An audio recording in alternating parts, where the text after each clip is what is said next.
घृणी सूर्याय नमः। आप सभी का हमारे YouTube चैनल पर हार्दिक स्वागत है। आज ज्येष्ठ मास महात्म्य में रसपान कीजिए सूर्य नारायण के प्रिय पुष्प, सूर्य मंदिर में मार्जन लेपन आदि का फल, दीपदान का फल तथा सिद्धार्थ सप्तमी व्रत के विधान और फल के बारे में। हो सके तो इस वीडियो को आप लास्ट तक जरूर देखिएगा। साथ ही आप सभी से अनुरोध है कि इतने सारे लोग इन वीडियोस को देखते हैं लेकिन बिना लाइक किए ही लोग ये वीडियो देखकर खत्म कर लेते हैं। आप सभी से अनुरोध है, अगर आप इन कथाओं को सुनने के बाद प्लीज़ वीडियो को अगर लाइक करेंगे तो यूट्यूब फिर इन वीडियोस को आगे भेजेगा और फिर ज़्यादा से ज़्यादा लोग इन कथाओं का रसपान कर पाएंगे। कथाओं का खुद से रसपान करना और दूसरों को भी श्रवण का अवसर देना भी अपने आप में बहुत पुण्य का काम होता है और मुझे उम्मीद है इस पुण्य के काम को आप जरूर करेंगे। तो रसपान करते हैं आज के अध्याय का। श्री ब्रह्मा जी कहने लगे, याज्ञवल्क्य, एक बार मैंने भगवान सूर्य नारायण से उनके प्रिय पुष्पों के विषय में जिज्ञासा की थी। तब उन्होंने कहा था कि मल्लिका अर्थात बेला फूल की एक जाति होती है। पुष्प मुझे अत्यंत प्रिय है। जो भी मुझे इसे अर्पण करता है वह उत्तम भोगों को प्राप्त करता है। मुझे श्वेत कमल अर्पण करने से सौभाग्य, सुगंधित कुटज पुष्प से अक्षय ऐश्वर्य की प्राप्ति होती है तथा मंदार पुष्प से सभी प्रकार के कुष्ठ रोगों का नाश होता है और बिल्व पत्र से पूजन करने पर विपुल संपत्ति की प्राप्ति होती है। मंदार पुष्प की माला से संपूर्ण कामनाओं की पूर्ति, वकुल अर्थात मौलसिरी पुष्प की माला से रूपवती कन्या का लाभ, पलाश पुष्प से अरिष्ट शांति, अगस्त्य पुष्प से पूजन करने पर सूर्य नारायण अर्थात मेरा अनुग्रह तथा करवीर अर्थात कनेल का पुष्प समर्पित करने से मेरे अनुचर होने का सौभाग्य प्राप्त होता है। बेला के पुष्पों से मेरी पूजा करने पर लोक की प्राप्ति होती है। 1000 कमल पुष्प अर्पित करने से सूर्य लोक में निवास करने का फल प्राप्त होता है। वकुल पुष्प अर्पित करने से भानु लोक प्राप्त होता है। कस्तूरी, चंदन, कुमकुम तथा कपूर के योग से बनाए गए यक्ष कर्दम गंध का लेपन करने से सद्गति प्राप्त होती है। सूर्य भगवान के मंदिर का मार्जन अर्थात साफ सफाई और उपलेपन करने वाला सभी रोगों से मुक्त हो जाता है और उसे शीघ्र ही प्रचुर धन की भी प्राप्ति होती है। जो भक्ति पूर्वक गेरू से मंदिर का लेपन करता है उसे संपत्ति प्राप्त होती है और वह रोगों से मुक्ति प्राप्त कर लेता है। और यदि मिट्टी से लेपन करता है तो उसे 18 प्रकार के कुष्ठ रोगों से मुक्ति मिल जाती है। सभी पुष्पों में करवीर का पुष्प और समस्त विलेपनों में रक्त चंदन का विलेपन मुझे अधिक प्रिय है। करवीर के पुष्पों से जो मेरी पूजा करता है वह संसार के सभी सुखों को भोग कर अंत में स्वर्गलोक में निवास करता है। मंदिर में लेपन करने के बाद मंडल बनाने पर सूर्यलोक की प्राप्ति होती है। एक मंडल बनाने से अर्थ की प्राप्ति, 2 मंडल बनाने से आरोग्य, 3 मंडल की रचना करने से अविच्छिन्न संतान, 4 मंडल बनाने से लक्ष्मी, 5 मंडल बनाने से विपुल धन धान्य, 6 मंडलों की रचना करने से आयु, बल और यश तथा 7 मंडलों की रचना कर मंडल का अधिपति होता है तथा आयु, धन, पुत्र और राज्य की प्राप्ति होती है और अंत में उसे सूर्यलोक मिल जाता है। मंदिर में घी का दीपक जलाने से नेत्र रोग नहीं होता। महुए के तेल का दीपक जलाने से सौभाग्य प्राप्त होता है। तिल के तेल का दीपक जलाने से सूर्यलोक तथा कड़वा तेल अर्थात सरसों के तेल का दीपक जलाने पर शत्रुओं पर विजय प्राप्त होती है। सबसे पहले गंध, पुष्प, धूप, दीप आदि उपचारों से सूर्य का पूजन कर नाना प्रकार के नैवेद्य अर्पित करने चाहिए। पुष्पों में चमेली और कनेर के पुष्प, धूपों में विजय धूप, गंधों में कुमकुम, लेपों में रक्तचंदन, दीपों में घी का दीप और नैवेद्यों में मोदक भगवान सूर्य को परम प्रिय है। अतः इन्हीं वस्तुओं से उनकी पूजा करनी चाहिए। पूजा करने के बाद प्रदक्षिणा अर्थात परिक्रमा और नमस्कार करके हाथ में सफेद सरसों का एक दाना और जल लेकर सूर्य भगवान के सामने खड़े होकर हृदय में अभीष्ट कामना का चिंतन करते हुए अर्थात आपकी जो भी कामना है उसका ध्यान करते हुए सरसों सहित जल को पी जाना चाहिए, परंतु दांतों से उस सरसों के दाने का स्पर्श ना हो सके। इसी प्रकार दूसरी सप्तमी को श्वेत सरसण अर्थात पीली सरसों, उसके 2 दाने जल के साथ पान करना चाहिए। इसी तरह 7वीं सप्तमी तक एक एक दाना बढ़ाते हुए उसे मंत्र के साथ अभिमंत्रित करके पान करना चाहिए। मंत्र है, ओम भास्कराय नमः। फिर शास्त्रोक्त रीति से जप और हवन करना चाहिए। ये भी विधि है कि प्रथम सप्तमी के दिन जल के साथ सिद्धार्थ अर्थात सरसों का एक नाम सिद्धार्थ भी है, ये ध्यान आपको रखना है। सरसों का पान करें। दूसरी सप्तमी को घी के साथ और आगे शहद, दही, दूध, गोमय और पंचगव्य के साथ क्रमशः एक एक सरसों के दाने को बढ़ाते हुए 7वीं सप्तमी तक सिद्धार्थ का पान करें। इस प्रकार जो सरसों सप्तमी का व्रत करता है वह बहुत सा धन, पुत्र और ऐश्वर्य प्राप्त कर लेता है।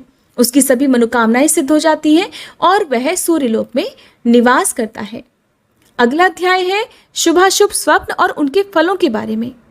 श्री ब्रह्मा जी कहने लगे, हे याज्ञवल्क्य, जो व्यक्ति सप्तमी में उपवास करके विधि पूर्वक सूर्य नारायण का पूजन, जप और हवन आदि क्रियाएं संपन्न कर रात के समय भगवान सूर्य का ध्यान करते हुए शयन करता है, तब उसे रात में जो स्वप्न दिखाई देते हैं उन स्वप्न फलों का अब मैं वर्णन कर रहा हूँ।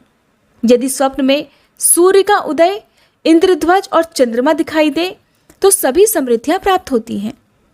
माला पहने व्यक्ति गाय या वंशी की आवाज, श्वेत कमल, दर्पण, सोना, तलवार, पुत्र की प्राप्ति, रुधिर का थोड़ा या अधिक मात्रा में निकलना या पान करना, ऐसा स्वप्न देखने से ऐश्वर्य की प्राप्ति होती है। घृताक्त प्रजापति के दर्शन से पुत्र प्राप्ति का फल होता है। स्वप्न में प्रशस्त वृक्ष पर चढ़े अथवा अपने मुख में गौ या सिंहनी का दोहन करे तो शीघ्र ही ऐश्वर्य प्राप्त होता है। सोने या चांदी के पात्र में अथवा कमल पत्र में जो स्वप्न में खीर खाता है उसे अतुल बल की प्राप्ति होती है। द्यूत, वाद तथा युद्ध में विजय प्राप्ति का जो स्वप्न देखता है वह सुख प्राप्त करता है। स्वप्न में जो अग्नि पान करता है उसे जठराग्नि की वृद्धि होती है, अर्थात उसे भूख पड़ने लगती है। यदि स्वप्न में अपने अंग प्रज्वलित होते हुए दिखाई दे और सिर में पीड़ा हो तो संपत्ति मिलती है। श्वेत वर्ण के वस्त्र, माला और प्रशस्त पक्षी का दर्शन शुभ होता है। देवता, ब्राह्मण, आचार्य, गुरु, वृद्ध तथा तपस्वी स्वप्न में जो कुछ कहते हैं वह सत्य होता है। स्वप्न में सिर का कटना अथवा फटना, पैरों में बेड़ी का पड़ना राज्य प्राप्ति का संकेतक है। स्वप्न में रोने से हर्ष की प्राप्ति होती है। घोड़ा, बैल, श्वेत कमल तथा श्रेष्ठ हाथी पर निडर होकर चढ़ने से महान ऐश्वर्य प्राप्त होता है। ग्रहों और ताराओं का ग्रास देखे, पृथ्वी को उलट दे और पर्वत को उखाड़ फेंके तो राज्य का लाभ होता है। इस प्रकार पर्वत, समुद्र तथा नदी पार करें तो अत्यधिक ऐश्वर्य की प्राप्ति होती है। बहुत सारी स्त्रियां यदि स्वप्न में आशीर्वाद दें, शरीर को कीड़े भक्षण करें या स्वप्न में स्वप्न का भान हो, अभीष्ट बात सुनने और कहने में आए तथा मंगलदायक पदार्थों का दर्शन और प्राप्ति हो तो धन और आरोग्य का लाभ होता है।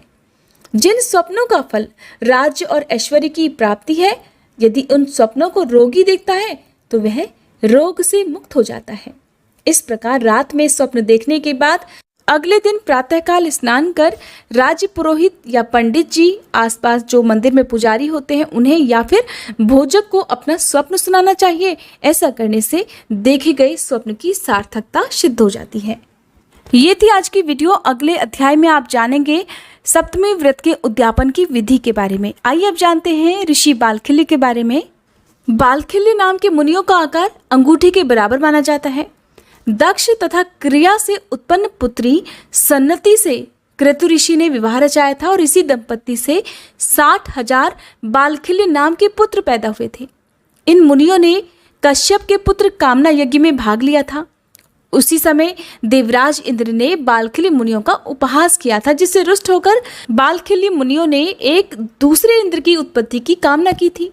बालखिल्य मुनियों के वरदान से ही महर्षि कश्यप के यहाँ पक्षीराज गरुड़ का जन्म हुआ था। एक समय कश्यप पुत्र कामना से यज्ञ कर रहे थे और देवता भी उनके सहायक थे।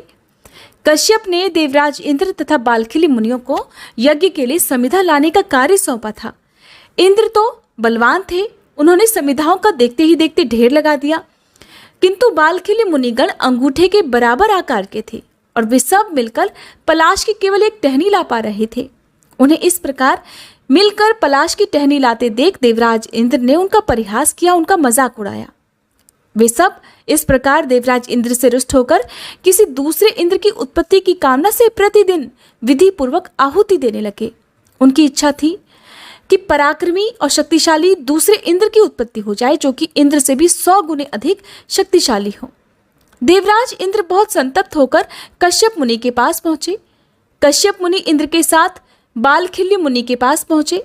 इंद्र को भविष्य में इस प्रकार कभी घमंड न करने का उपदेश देते हुए कश्यप मुनि ने उन सभी ऋषियों को समझाया बुझाया, किंतु बालखिल्य मुनियों की तपस्या भी व्यर्थ नहीं जा सकती थी। अतः उन्होंने कहा कि हे कश्यप, तुम पुत्र के लिए तप कर रहे हो। तुम्हारा पुत्र ही वह पराक्रमी शक्तिशाली प्राणी होगा और वह पक्षियों का इंद्र होगा। तब से कहा जाता है कि इसी वरदान के फलस्वरूप पक्षीराज गरुड़ का जन्म कश्यप ऋषि के घर में हुआ था। उम्मीद है कि अब बालखिल्य मुनि के बारे में आप जान गए होंगे, क्योंकि बालखिल्य मुनि कोई एक नहीं बहुत सारे थे और उनका आकार अंगूठे के बराबर था, जिसका वृतांत फिर कभी कोई अध्याय या कोई पुराणों की कथाएं अगर आपको सुनाने का अवसर मिलेगा तो मैं जरूर आपको बताऊंगी। वीडियो अगर अच्छी लगी हो तो प्लीज़ वीडियो को लाइक, शेयर और चैनल को सब्सक्राइब करना मत भूलिएगा। दोस्तों, आपको ये कथा कैसी लगी कृपया कमेंट कर ज़रूर बताएं। वीडियो पसंद आया हो तो लाइक करें और शेयर करें। ऐसी ही और भी कथाएं सुनने के लिए चैनल को सब्सक्राइब ज़रूर करें। धन्यवाद।